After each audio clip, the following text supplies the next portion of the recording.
Jeremy and Gerald have some stems. The number of stems Jeremy has is 45% to the total number of stems both of them have.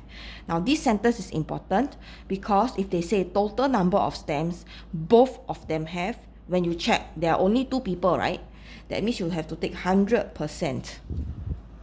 Okay, and then you have to minus away your 45% to get 55%, and this is your Gerald. Okay, now after doing so, I need you to write this down in their fractions.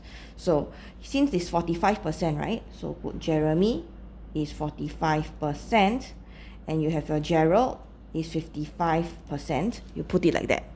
Okay, so when you take away the percentage symbol, right, you go and put in as your fractions, you put it over 100. So I'm going to simplify it by dividing by 5. Okay, I simplify, become 9 over 20, 11 over 20. When you simplify, always make sure that because you are going to use this as your ratio, the denominator now has to be the same. Okay, so since they are both upon 20 over 20, right? So these two you can use. You can put them as your before, you have your change, and your after technique. Okay, so how do we do this? Is BCA. Okay, before, change, after. So we write the names of the people first, which is your Jeremy is to Gerald. Okay, and you started with 9 is to 11. Then we read the instruction. Jeremy bought 104 more stems, so you plus 104. Now you don't have to do this, but I prefer to do this because since you have 104, this is your actual number, but these are units. I don't want to mix my units with my numbers. I like to do this. You don't have to do this if you are very sure of yourself and you will not get confused. Okay, so after that, you notice I will leave things here, a space here. Okay, because there might be conversion. We are not sure, we leave it first. Okay, now after that, he now has 2 times the number of stems Gerald have. So put 2 is to 1. Again, I like to put units so that I do not confuse between my numbers that are actual and my units. Since only Jeremy bought, right? Gerald didn't buy. So Gerald is either unchanged or we call it repeated identity. Okay, that means this person didn't do anything. Can see he never buy, he never sell, he never do anything. Okay, so what happened is this. I have to make him before and after the same.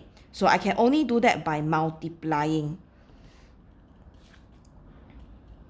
Now that I've done this, right, you actually don't need this anymore. Okay, can see why you need to leave gaps in case once you spot the type of question. For this question, it is actually unchanged identity or repeated identity. They are the same technique. Okay, you have to make this and this the same. So it has to make sense. Look, 9 unit before I buy stems, I will have extra units now. Can you see? 11 units before I didn't do anything, I should get the same 11 units. Now that I've done this, I can now solve. So 22 minus 9 units, I will get 13 units. What is this 13 units? It is the change that happened, which is the 104 stems. So 104 is 13 units. I just take 104 divided by 13. I will get 8, and that is 1 unit. So once I've gotten this, right, I can use it on anything I want over here already. So they want to find the average number of stems they have at first. So to find the average, I have to find the total first. So 9 unit plus 11 unit, I will get 20 unit. This is the total units at first. Okay? So if this is the total units,